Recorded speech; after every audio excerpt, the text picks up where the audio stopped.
But let's talk about some of these surprise entrants. We have 8 open slots to fill out the 30 competitors that will make up the Royal Rumble this year. And we have some thoughts about who might take some of those spots. Some of them come from NXT. Some of them maybe are former WWE superstars. Maybe they're current WWE superstars. Maybe they're not WWE superstars at all yet. But we have a handful of predictions for you. I'm going to kick things off here. My number one prediction, maybe a slam dunk in a lot of people's minds. Samoa Joe makes his WWE Universe debut at the Royal Rumble. What are your thoughts? What are the chances that we see an appearance from Samoa Joe? Very likely. I think conspicuous by his absence on the TakeOver card on Saturday in San Antonio is Samoa Joe, which to me will lead to speculation, only add fuel to the fire that he is arriving at the Rumble. And I said at the Rumble. I don't know about in the Rumble. We could see him interfere in the Universal title match, which is no disqualification. He might have a bone to pick with either AJ Styles or John Cena in the WWE title match. But if I had to take a guess, he could very well arrive in the Rumble itself, just wreak havoc on every other big man in that matchup. But I think the chances are pretty good. Excellent. And now we're going to go to the speculation board here. Because outside of Samoa Joe, I can't honestly say that either of us, and talking offline here, have a single clue. This has been one of the most surprising assembled superstar groups that we've seen in a long time, and it's very difficult to make some predictions as to who's going to come out, what's going to be a surprise, given that most normally the surprises would be The Undertaker, would be someone like Goldberg, would be someone like Brock Lesnar. Heck, even The Big Show could have been a huge surprise, but they're fully announced, confirmed, so that leaves us with a heavy amount of speculation. Speculation's been running rampant on the IWC, the Internet Wrestling community online. A lot of people, for a lot of great reasons, are talking about the Cleaner, the Bullet Club, the Elite, Kenny Omega. What are the chances, if any, that Kenny Omega has signed some type of deal to appear in this year's Royal Rumble? I don't know. What are you thinking? I'm going to say slim to none, but then again, we were in the exact same situation a year ago with AJ Styles, another former member, former founder of Bullet Club, a former leader of Bullet Club. And look what happened. Arrived in the Rumble and had an amazing rookie year in WWE. Could we see the same with Kenny Omega coming off that incredible match with Okada at Wrestle Kingdom 11? Now, talking with Taz in the past week, Kenny Omega said he's certainly entertaining the idea. He's keeping all of his options on the table.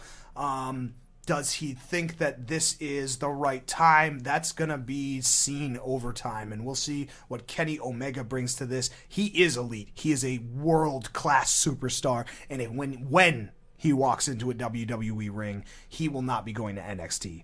He will be going straight into the path that AJ Styles has followed, as Luke Gallows and Carl Anderson have followed. And do we see a rejuvenated, unified club in the WWE? Time will tell. Other notable conspiracies out there right now, especially surrounding Hall of Fame announcement that Kurt Angle will be inducted into the WWE Hall of Fame this year. Kurt Angle, does he have the potential to make an appearance in the Royal Rumble?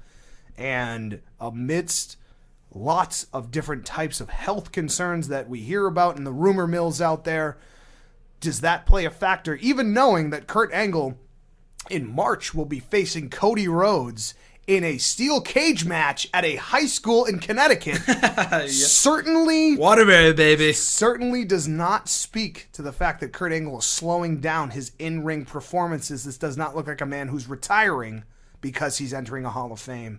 It is a man who seems to be focused and taking his opportunities when they come, much like he's always done. What are the chances we see Kurt Angle? Pretty decent. I mean, I know he was pulled from bookings over the weekend, wherever he was supposed to be, so that's a red flag in and of itself, but obviously, as Angle said himself to ESPN, he doesn't really know what his in-ring future holds for WWE anyway, but I think a good showing in the Rumble, they could say, you know what, we're going to give you a couple minutes in the Rumble, go out there and have some fun, but he could exceed all expectations in the eyes of officials and end up having one last real run heading into WrestleMania and his Hall of Fame induction that Friday. So the same could be said for Goldberg.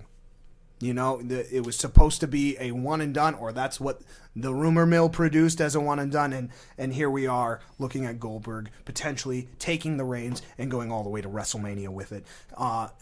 Even further speculation. I mean, now we are getting to the nitty gritty, to the what ifs and could be's here. So let's name off a couple in rapid succession here. Shinsuke Nakamura. Do we see an appearance from Shinsuke Nakamura, or does his match at TakeOver completely wipe him out? No. I mean, there's a chance we could see him lose the NXT Championship on Saturday and then arrive in the Rumble on Sunday. I'm not counting on it, but definitely a possibility, yeah. Absolutely a possibility. Another possibility, a perfect 10 possibility. My top choice, your top choice, I know, Graham, a lot of people's top choice for the actual number 10 entrant. It's a lottery, so you never know, but Ty Dillinger certainly has the luck of the draw here to draw a perfect 10. It would be so fitting, although I do fear that if he does come out as the 10th entrant, that the crowd hijacks every single countdown with a 10 count. And does the WWE really want to embrace that for 20 more entries? Probably not. But they would be foolish not to overlook the work, the in-ring work of Ty Dillinger here. I think that would be exceptional to see. But let's talk about some other potentials from the main roster. What do you think the chances are we see Kane?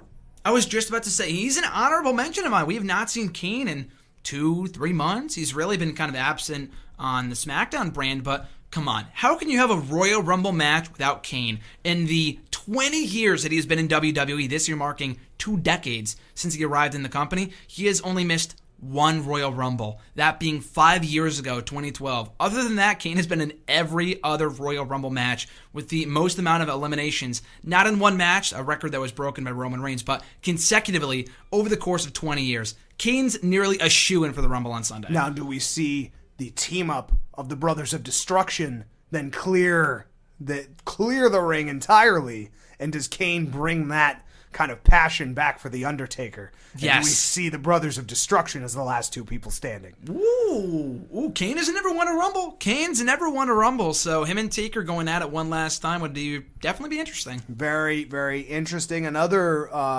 current rostered superstar, and potentially another aide to another superstar, Jinder Mahal.